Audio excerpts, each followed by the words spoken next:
শেরু, তুই ভাইয়ের বলটা ফাটালি কেন? এই দেখ নতুন বল, কালকেই নিয়ে এসেছিলাম।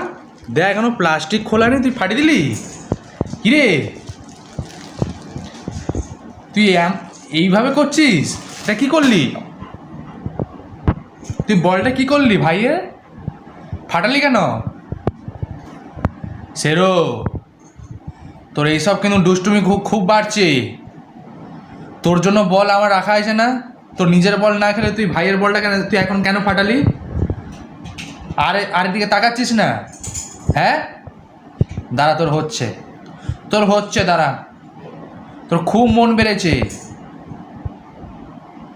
সাহসটা তোর খুব বেড়ে গেছে। এটা কি করলি? বলটা ফাটিয়ে দিলি কেন? ভালো বলটা আবার হাসছিস? হ্যাঁ, আবার আবার দাঁত বার করছিস? দাঁড়া, তোর হচ্ছে। ঠিক আছে বন্ধুরা, এর সাথে আমি আর আর একদম কথা বলবো না, তোমরাও একদম কথা বলবে না।